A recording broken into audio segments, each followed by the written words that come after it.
Today I'm going to be talking about one of my special interests. I've been quite obsessed with this topic for a few years now. We are talking about the gut-brain axis in relation to ADHD. So how the state of our gut, how our microbiota, all the little tiny microscopic bacteria and everything else living in our gut affects our brain and our ADHD, our neurotransmitters, and all the systems that allow this communication between the brain and the gut to exist. So we're going to be getting into that. I just think it's so fascinating and so cool that our gut can influence our brain and does, and our brain influences our gut, and how it's very much a back and forth system, and how together they also very much influence all our organs, all our glands, our hormones, pretty much the whole body. There is a reason they call the gut the second brain, and I will be getting into that today. So yeah, like and follow me if you don't already. My name's Liv. I'm an intuitive eating counselor and nutritionist with ADHD, and I work with people with ADHD, and I love learning about the body and how certain parts of the body influence ADHD, and how what we eat and how the things we do can very much influence those systems to better support our ADHD. So that's the whole concept behind this video. I also do want to address the trampoline to my left. I got a trampoline this week and I'm obsessed with it. I love it. I will be making content about it soon because I think it can be such a valuable tool if you have ADHD. But I'm going to be putting images of guts and brains on here throughout, so you're not going to be looking at this trampoline the whole time. So yeah, let's get into the gut-brain axis. Okay, so what is the gut-brain axis? The gut-brain axis is the bidirectional communication systems between the gut and the brain. All the systems in our bodies that allow communication between our gut and brain to exist, because our brain communicates with our gut and our gut communicates to our brain through systems like neurotransmitters. The microbiota in our gut make a lot of the neurotransmitters that our brain needs and uses to communicate with other parts of the body and other brain cells. Nerves are a huge part of that as well. You may have heard of the vagus nerve, my favorite nerve. It is this giant nerve that goes all the way from our brain all the way down to our gut and even beyond, and through that it connects the brain with the gut through this nerve, as well as pretty much all the major organs in our bodies and glands. And through that, it allows for homeostasis to occur, which basically just means our body is staying in a somewhat balanced state and is able to perform all of the functions that it does every day, mostly without us even knowing about it. It just does it, like breathing and digesting and metabolizing our food. And if we get a small injury, healing that, all that would be part of homeostasis. And this communication between the gut and brain is a huge part of that. Another system that allows this communication between the gut and the brain to exist is our immune system. The gut creates so many immune cells that keep us alive and fight off things like viruses and bacteria, as well as hormones. That's another major pathway that allows for communication between the gut and the brain. Tons of our hormones are made in our gut as well. So the connection between our gut and our hormone health is just as important as the connection between our brain and gut. They overlap in so many ways, you can't really separate them. They are all one. Oh, and metabolic as well. So basically how our body is, or our gut is, breaking down the food that we eat and then sending that off to different parts of our body to be used as energy or as a tool for building different types of tissues and cells. Okay, so how does this relate to ADHD? So I mentioned that the gut is, the bacteria that lives in our gut are responsible for making a ton of neurotransmitters such as serotonin, dopamine, gaba, norepinephrine. All of these are very much immediately involved with ADHD and our ability of our brain cells to send messages to other parts of the body, to other brain cells. When these neurotransmitter systems are interrupted, that very much contributes to the severity of our ADHD symptoms. And a big, huge, major factor that contributes to this disruption of these neurotransmitter systems is neuroinflammation. So that does mean inflammation of the brain. Inflammation is a natural bodily process that is essential for everyone. Everyone's got inflammation in their body, but we just, like any thing need it to be in balance and not overactive, and definitely not in a chronic state where we don't want it to be, because that's where major issues can start to happen and get a lot worse. We do see neuroinflammation in ADHD brains. There's a really good review from 2025 that I used a lot of to make this video, going over this connection between our gut microbiota and how the state of our gut contributes to or reduces neuroinflammation in the brain. So now I'm going to kind of get into trying to tell the story of how that happens in the body. And I do want to try to tell it as a story just to make it like more interesting and very visual. I'm just going to try to like take you on the journey going from your gut to your brain and all the things happening in between and how that is impacting the neurotransmitters that very much are responsible for a lot of ADHD symptoms. Okay, so there's so many places I could start, but we are going to start in the gut, and I am going to introduce this topic called gut dysbiosis. What does that mean? That basically just means an imbalance of bacteria in your gut, not in a good way. So it will typically mean that there are a higher number of harmful bacteria than is ideal in the gut and is causing downstream symptoms somewhere else in the body. When our guts are in a state of dysbiosis for ADHD, it's usually the numbers of the types of bacteria, the difference in the different types of bacterias, different strains, different taxas, that kind of thing. But it's not so referring to completely different groups of bacteria that people with ADHD have that neurotypical people don't, and vice versa.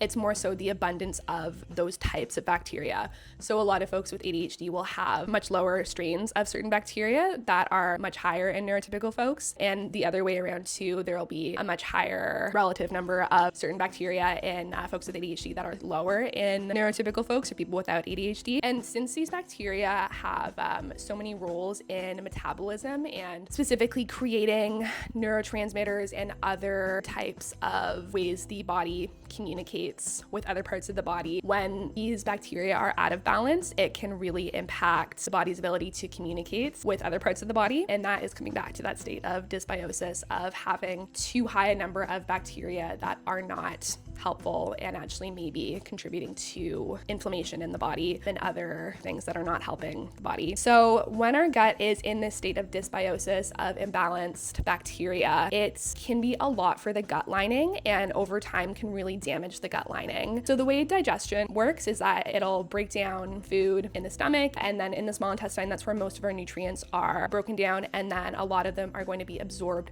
through the gut lining into our blood, and then they're taken from our blood to all these other parts of the body wherever they're needed for whatever service, whether that's providing energy through glucose or helping with another metabolic function. There are endless possibilities for where nutrients go and what they do in the body. When the permeability of our gut lining is not doing great because of this imbalance of bacteria, then that can really affect the integrity of the gut lining. When that happens, a lot of things that are supposed to stay in our intestines and then be released through stool, through pooping, a lot of those things will get into our circulation that are not supposed to, because our gut lining has been damaged by this dysbiosis of bacteria, by this imbalance of the types of bacteria. And when this happens long term, it really does contribute to systemic inflammation. And as I mentioned earlier, inflammation is a very much needed, necessary process in the body. Everyone's got inflammation. But like anything, anywhere, you do want to have the right type of balance, especially with inflammation. And when that inflammation gets chronic, when it's happening all the time, that is going to start to impact other parts of the body. And one of these parts of the body that very much is impacted by systemic inflammation is called the blood-brain barrier. So this is where our circulation, our blood vessels connect with the brain, and where the brain gets all of its nutrients. It takes them from our blood through the blood-brain barrier. So that is also, I guess, a very similar concept to the lining of our gut, is that we want it to be permeable, but not too permeable for things that are not supposed to get through, that are going to cause further inflammation. So things we would want to get through to the brain, for example, would be certain minerals that the brain needs to create and send out neurotransmitters. It uses minerals for that a lot. It uses vitamins, glucose as well to fuel our little tiny brain cells. It's going to want glucose, and it gets that from the blood-brain barrier. When our body is experiencing overactive chronic inflammation over time, that can really do damage to all these linings, like our gut lining and the blood-brain barrier. Then these little immune factors called cytokines are released. I've heard both cytokines and cytokines. I've heard both and I say both. I don't know, I kind of like cytokines, so I'll go with that.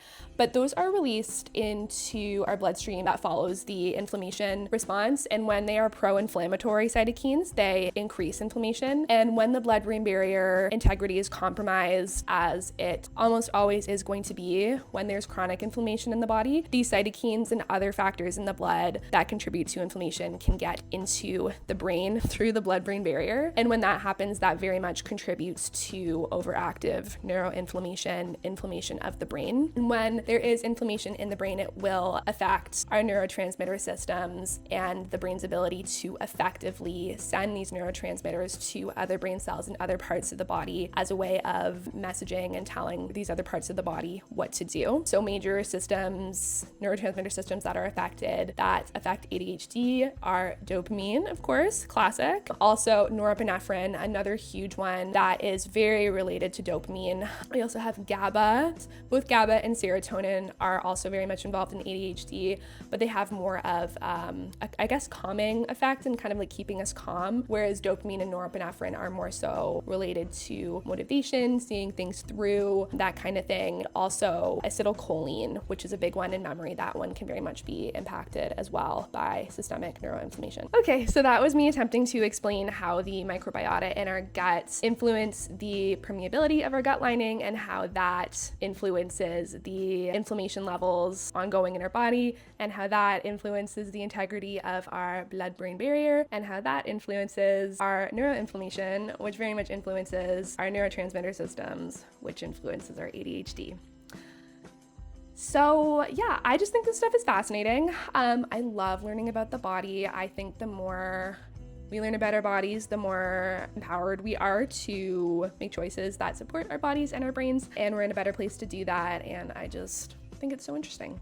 So what can you do to support your gut health as a way of supporting your whole body health and your ADHD and your ADHD symptoms, and as a way of reducing neuroinflammation? Let's get into it. So nutrition is a wonderful intervention in supporting gut health, a way to intervene to support that. One of the best things you can do is eating a variety of colorful plants as much as you can. So fruits and veggies, those are going to be really high in antioxidants, and antioxidants are the best thing to help combat systemic and neuroinflammation. Their job is to literally help reduce overactive inflammation, and pretty much any natural food that is a nice fun color is going to be really high in antioxidants. So things like blueberries, any type of berry really, dark leafy greens, squash, any vegetable really, carrots are great. Since our guts have such a variety of these bacteria, and there's still so much we don't know about them. There's a lot we do know, but there's so much we don't know. But we do know that the variety of our bacteria really do like a variety of nutrients. So we want to be eating a variety of these colorful plant foods as much as we can. And getting them fresh from the farmer's market is awesome if you can do that. But also whatever you're able to access and make work for you is going to be great. Eating any fruit or veggie is going to be so much better than eating none. Also, eating them frozen, getting them frozen is another really great way to access them too. They can actually be in better condition often when you get them frozen than when you get them from the grocery store, just because they freeze them pretty immediately after they are picked or harvested and then sent to the grocery store. Plants also are an excellent source of fiber. Fiber has two major roles in the body. So the first one is motility. So that literally means it just helps move food through your intestines by acting as bulk, so you can poop more. When you poop, you get a lot of the metabolic waste and other stuff that is in your intestines out of your body. And when that happens, there's much less of a chance of it seeping back into your body through a compromised gut lining permeability. So that's the first major role of fiber, is just acting as bulk to move food through your system and get it out. And as it does so, it kind of like cleans isn't the right word, but kind of like cleans the lining of the gut too, and just removes particles and gets them out. And then the second one is acting as food for probiotics. Probiotics is basically just another word for these gut bacteria that are going to be beneficial to our health, that are going to make things like hormones and neurotransmitters, are going to help break down foods, going to help make immune cells. They do so many things. Prebiotics are types of fibers that act as food for probiotics. So yeah, pretty important for that. Another thing you can do is eating foods high in probiotics. So that is going to be, again, fresh fruits and veggies that you get from a farmer's market. Those are going to have those little bacteria on them, as well as, of course, fermented foods. So I love kimchi, I love sauerkraut, yogurt's a great one. Miso, very underrated fermented food. And beans are also an excellent food for your gut and brain. All right, let's go on to beans. Because beans are another superfood. And I love to talk about beans because they are very high in fiber. They have protein as well. They have vitamins and minerals, but also the fibers in them are turned into short chain fatty acids in the gut. And these are used to help heal the gut tissue. The gut tissue uses them for energy immediately. And they are also very much used by the brain for energy too, and for protection and for helping reduce that overactive neuroinflammation. So definitely eat your beans. Eat your fermented foods, and also, just as always, a variety of colorful fruits and veggies are always going to be so good for your gut. And a final bonus one is going to be a broth. So if you eat meat, bone broth is awesome because it's really high in amino acids that are going to be really good for helping repair the gut barrier, the gut lining. But also a mushroom broth is great too, same with a vegetable broth. But if you can and do eat bone broth, and that's going to be a great one as well. Okay, I think that's everything for today. Thank you so much for watching. Please comment, please like, please subscribe, and yeah, let me know what you think in the comments. Let me know what you want me to talk about next. Okay, bye.